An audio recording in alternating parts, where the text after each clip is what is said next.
आत्ताच्या क्षणाची breaking news.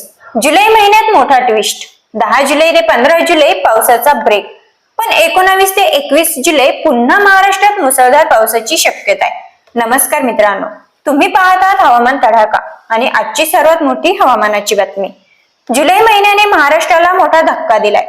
एकीकडे काही भागात अतिवृष्टीमुळे नद्या दुथडी भरून वाहत आहेत, तर दुसरीकडे अनेक शेतकरी आता विचारत आहेत की पाऊस थांबणार का, पुन्हा कधी सुरू होणार आणि खरीप पिकांचं कसं होणार। चला जाणून घेऊया संपूर्ण हवामानाचा अंदाज। सध्या बंगालच्या उपसागरात तयार झालेल्या कमी दाबाच्या क्षेत्रामुळे आणि अरबी समुद्रातील चक्राकार परिस्थितीमुळे कोकण, घाटमाथा आणि किनारपट्टी भागात जोरदार ते अतिजोरदार पाऊस झालाय। त्यामुळे अनेक नद्या नाल्या भरले असून धरणांमध्येही पाण्याची आवक वाढली आहे। आता तुमचा सर्वात महत्त्वाचा प्रश्न म्हणजे पुढे काय? तर उपलब्ध अंदाजानुसार 10 जुलै ते 15 जुलै दरम्यान महाराष्ट्रातील अनेक भागात पावसाचा जोर काहीसा कमी होण्याची शक्यता आहे। काही जिल्ह्यांमध्ये 4 ते 5 दिवस पावसाचा खंड पडल्यासारखी परिस्थिती निर्माण होऊ शकते। मात्र याचा अर्थ मान्सून संपला असा अजिबात नाही।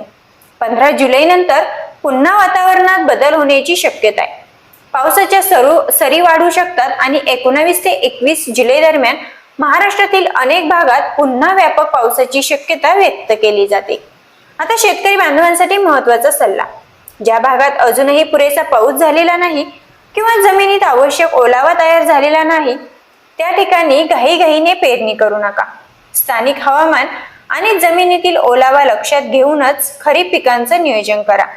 उत्तर महाराष्ट्र, मराठवाडा आणि पश्चिम महाराष्ट्रातील काही भागांसाठी हा खरीप हंगाम आव्हानात्मक ठरू शकतो। मात्र जर पुढील काळात अपेक्षित पाऊस झाला तर रब्बी हंगामासाठी परिस्थिती अनुकूल होण्याची शक्यता आहे। आणखी एक महत्त्वाची गोष्ट म्हणजे जुलै महिन्यात 4 ते 5 दिवस पावसाचा खंड पडणं ही मान्सून मधील सामान्य बाब आहे। त्यामुळे घाबरण्याचं कारण नाही। पावसाचा हा तात्पुरता ब्रेक असू शकतो आणि त्यानंतर पुन्हा पावसाची सक्रियता वाढू शकते। म्हणूनच शेतकरी बांधवांनी अफवांवरती विश्वास ठेवू नये। हवामान विभाग आणि अधिकृत स्रोतांकडून मिळणाऱ्या ताज्या माहितीनुसारच निर्णय घ्यावा। अशाच ताज्या हवामानाच्या बातम्या, जिल्हानिहाय पावसाचा अंदाज, शेतकऱ्यांसाठी महत्त्वाच्या सूचना आणि मान्सूनचे प्रत्येक सर्वात महत्त्वाचे अपडेट्स सर्वात आधी पाहण्यासाठी हवामान तडाखा YouTube चॅनलला आता सबस्क्राईब करा, व्हिडिओला लाईक करा आणि जास्तीत जास्त शेतकऱ्यांपर्यंत शेअर करा। पुन्हा भेटूया नवनवीन आणि मोठ्या हवामान अपडेट्ससह। तोपर्यंत सुरक्षित राहा, सतर्क राहा। नमस्कार।